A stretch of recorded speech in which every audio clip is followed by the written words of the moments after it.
بلغ العلا بکمالہ کشف الدجى بجمالہ حسنت جمیع خصالہ صلوا علیہ وآلہ بلغ العلا بکمالہ کشف الدجى بجمالہ حسنت جمیع خصالہ صلوا علیہ وآلہ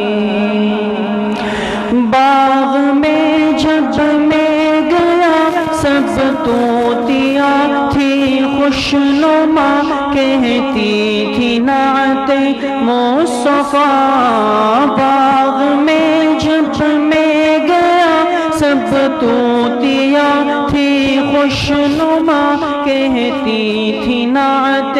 مصطفیٰ بلغ العلا بکمالہ بلغ العلا بکمالہ بلغ العلا بکمالہ کشف الدجى بجمالہ حسنت جمیع خصالہ صلوا علیہ وآلہ قمریاں سب شوق میں ڈالی تھی گردن طوق میں کہتی تھی آ کے ذوق میں قمریاں سب شوق میں ڈالی تھی گردن طوق میں کہتی تھی آ کر ذوق میں کشف الدجى بجمالہ کشف الدجى بجمالہ بلغ العلا بکمالہ کشف الدجى بجمالہ حسنت جمیع خصالہ صلوا علیہ وآلہ بلبلیں سب صوب صوب لے کر ہر ایک گل کی بو کرتی تھی باہم گفتگو بلبلیں سب صوب صوب لے کر ہر ایک گل کی بو کرتی تھی باہم گفتگو حسنت جمیع خصالہ حسنت جمیع خصالہ بلغ العلا بکمالہ کشف الدجى بجمالہ حسنت جمیع خصالہ صلوا علیہ وآلہ چڑیوں کی سن کر چہ چہے انسان بھلا کیوں چھپ رہے لازم ہے اس پر یوں کہے چڑیوں کے سن کر چہ چہے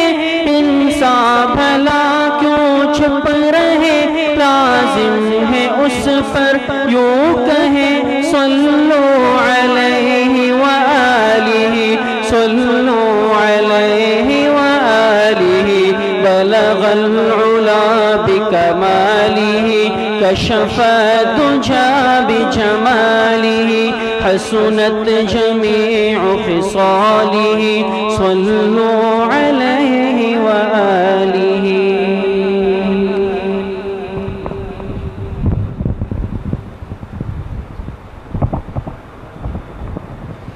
بسم اللہ الرحمن الرحیم نحمده ونصلي ونسلم على رسوله الكريم اما بعد فاعوذ بالله من الشيطان الرجيم بسم الله الرحمن الرحيم قال الله تبارك وتعالى شهر رمضان الذي انزل فيه القرآن صدق الله العظيم الحمدللہ اللہ پاک کا فضل اور احسان ہے کہ آج بھی ختم قرآن کریم کی نسبت سے ہم سب یہاں جمع ہیں اور یہ ہم اور آپ کی خوش قسمتی ہے کہ اللہ پاک نے تراویح میں مکمل قرآن کریم سنانے کی اور ہمیں سننے کی توفیق عطا فرمائی یہ اللہ پاک ہی کا فضل و کرم ہے۔ رمضان المبارک کا مہینہ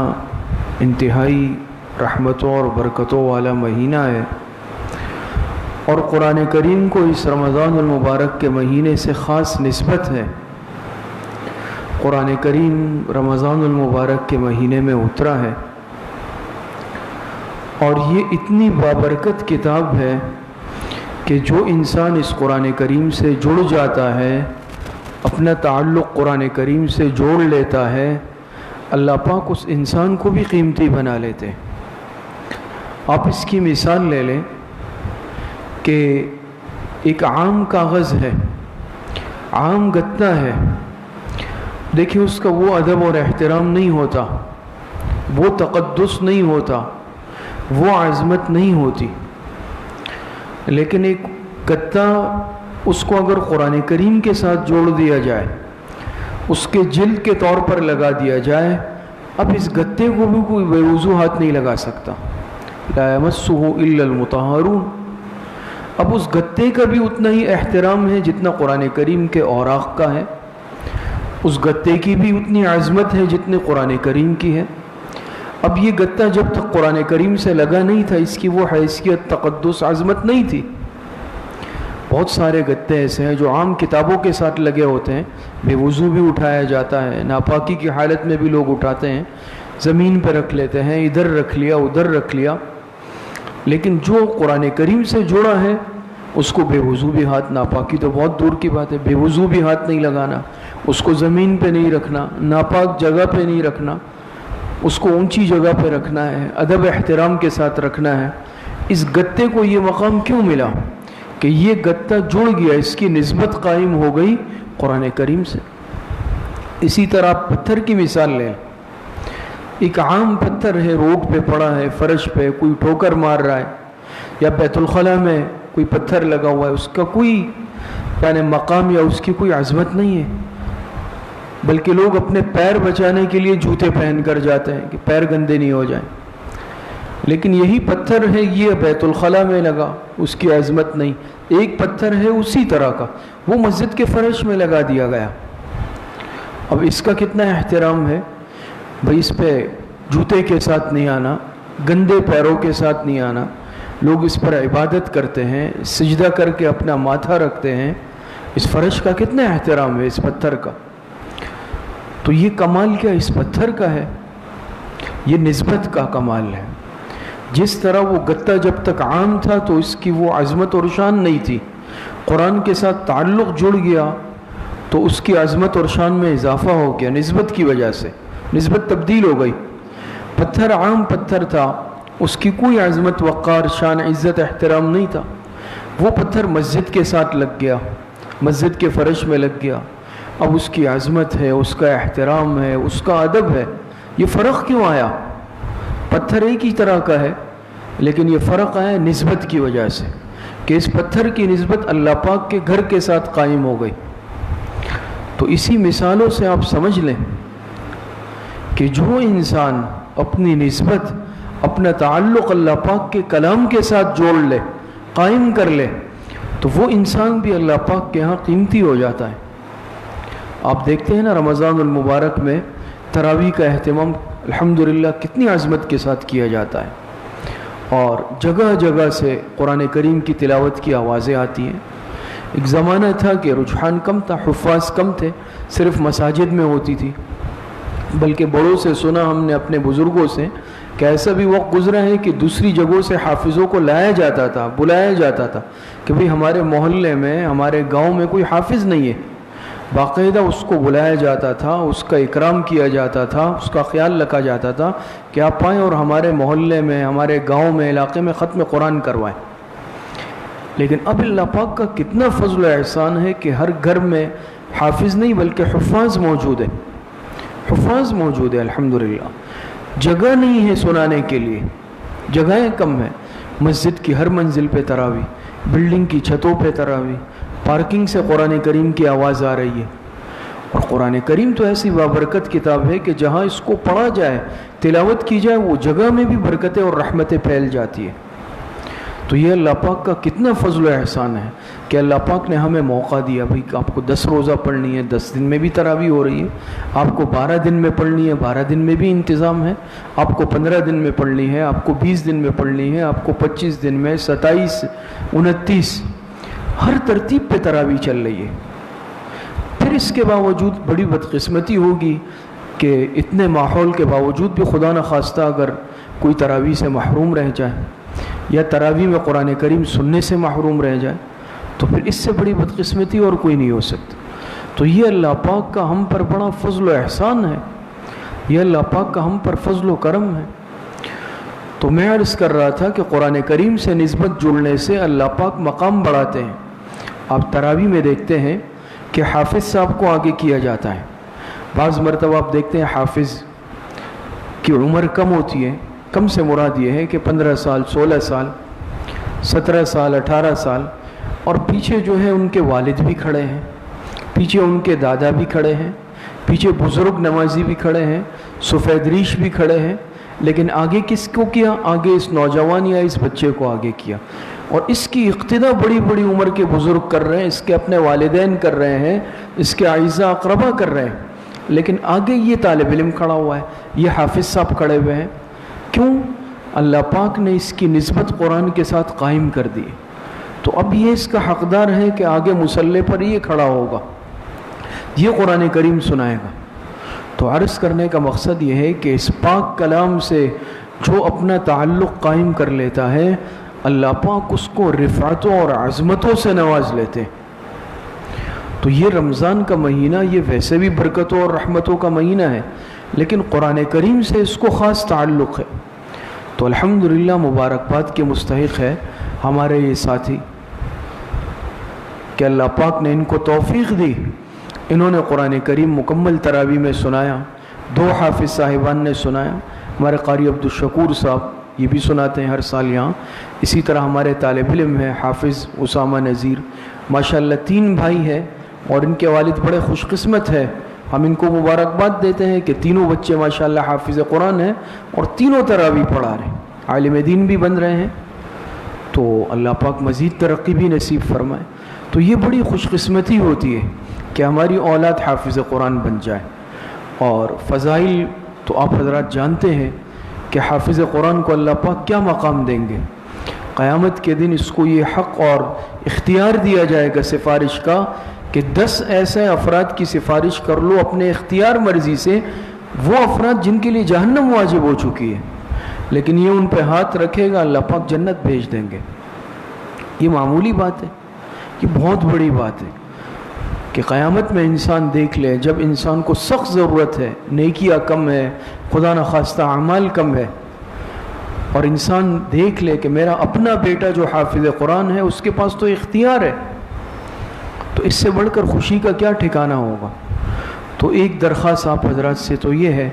کہ اپنے بچوں کو حافظ قرآن لازمی بنائیں، اور حافظ قرآن صرف بنانا نہیں ہے کہ بس بنا لیا، فارمیلٹی پوری ہو گئی اور پھر چاہے اب یاد ہے یاد نہیں ہے، پڑھنے کا اہتمام ہے، یہ نہیں ہو بالکل۔ جتنی ذمہ داری حفظ کرانے کی ہے اس سے کئی گنا زیادہ اس کو یاد کروانے کی ہے کہ وہ یاد رہے، اور اس سے کئی گنا زیادہ اس کا اہتمام کرے کہ بچہ ہر سال تراویح میں قرآن کریم سنائے، نابالغ ہے تو سنیں اور بالغ ہو تو پھر ضرور سنائیں۔ یہ ہم سب کی ذمہ داری ہے والدین کی۔ تو بڑے خوش قسمت ہوں گے، سونے کے تاج پہنائے جائیں گے حافظ کے والدین کو تاج پہنایا جا رہا ہے، حفظ بچے نے کیا۔ اس کی وجہ بھی علماء نے لکھی ہے کہ وجہ یہ ہے کہ اس بچے نے جب حفظ کیا یا یہ حفظ کر رہا تھا، اس دوران قربانی اس کے ماں باپ نے دی، اور بہت بڑی قربانی ہے۔ ماں باپ جب اپنے بچے کو حفظ قرآن کرواتے ہیں تو قربانی دینی پڑتی ہے، اس کے بغیر نہیں ہوتا۔ تو دیکھیں ماں باپ قربانی دیتے ہیں، وقت کی قربانی بھی دیتے ہیں، صبح اٹھنا پڑتا ہے، بچے کو مدرسے چھوڑنا ہے، پھر بچے کو واپس لانا ہے، پھر ان کے اساتذہ سے معلومات لینی ہے بھئی کیسے چل رہا ہے۔ یہ تو نہیں ہے کہ مدرسے میں چھوڑ دیا اور اب سال ہر سال تک پوچھا ہی نہیں، پھر ایسے ہوتا بھی نہیں ہے۔ تو پوچھنا پڑتا ہے، اس کی کیفیت دیکھنی پڑتی ہے، اور مالی قربانی دینی پڑتی ہے، وقت کی قربانی دینی پڑتی ہے، اور اسی طریقے سے اپنے بہت سارے معمولات ہوتے ہیں، مصروفیات، اس کی قربانی بعض مرتبہ دینی پڑتی ہے، لیکن جب دنیا میں انسان یہ سختی برداشت کر لیتا ہے، یہ قربانی دے دیتا ہے اور بچہ حافظ بن جاتا ہے، تو پھر خوش قسمتی بھی کتنی بڑی ہوتی ہے کہ اب یہ بچہ 10 افراد کی سفارش کرے گا۔ تو گھر والے تو مقدم ہیں، ماں باپ تو سب سے مقدم ہے، اس میں جنت میں جانے کے حقدار ہیں، بلکہ ان کو تو سونے کا تاج اسی لیے پہنایا جا رہا ہے۔ ہمارے شیخ حضرت مفتی رشید احمد صاحب رحمۃ اللہ علیہ، ہم نے حضرت کے متعلق سنا، حضرت کے تو سارے بیٹے ماشاءاللہ عالم، مفتی، حافظ، لیکن خود حافظ نہیں تھے۔ دارالعلوم دیوبند کے فاضل، حضرت مدنی کے شاگرد، بعد میں حضرت نے حفظ کیا۔ فرمایا کہ میرے دل میں ایک مرتبہ یہ خیال آیا کہ بیٹے تو حافظ قرآن ہے اور سونے کا تاج پہنایا جائے گا، لیکن میرے والدین کا کیا ہوگا؟ تو بڑی عمر میں حضرت نے حفظ شروع کیا، مختصر عرصے میں حافظ قرآن بھی بن گئے، تاکہ بھئی میرے والدین کو بھی سونے کا تاج پہنایا جائے۔ تو بہرحال آپ سب کو میں مبارکباد دیتا ہوں، خاص طور پر حافظ صاحبان کو، ان کے والدین کو، ان کے اساتذہ کو، تمام موجودین کو، کہ اللہ پاک نے توفیق دی، اور دعاگو ہیں کہ اللہ پاک بھی آئندہ بھی اللہ پاک قرآن کریم سے اس نسبت کو ہمیشہ قائم رکھے، تعلق کو قائم رکھے، اللہ پاک صحیح عمل کی توفیق عطا فرمائے۔ وآخر دعوانا ان الحمدللہ رب العالمین۔ مفتی خالد صاحب انشاءاللہ دعا فرمائیں۔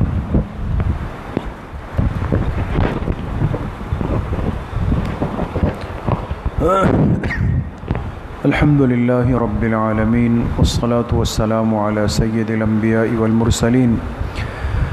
سیدنا و مولانا محمد وآلہ واصحابہ اجمعین۔ یا اللہ یا ارحم الراحمین، یہ جو قرآن کریم کی تکمیل ہوئی ہے، ختم ہوا ہے تراویح میں، اسے اپنی بارگاہ میں انتہائی درجے میں قبول اور منظور فرما۔ کہ اللہ جن حافظ صاحبان نے سنایا ہے، جنہوں نے سنا ہے، جو ساتھی اس میں شریک ہوئے ہیں، آخر تک آئے ہیں، مکمل سنا ہے، اللہ پاک سب کو اپنی شان کے مطابق دنیا اور آخرت کی خوشیاں، سعادتیں اور برکتیں نصیب فرما دیں۔ آج اس ختم کے موقع پر جو ہم سب آئے ہیں، صرف اس آخری مجلس میں شریک ہیں، اس قرآن کے طفیل، اس قرآن کی برکت سے اللہ پاک ہم سب کو بھی مالا مال فرما دیں۔ اس قرآن کا حق ادا کرنے کی، اس سے محبت کرنے کی، اس کو اپنے گھر میں،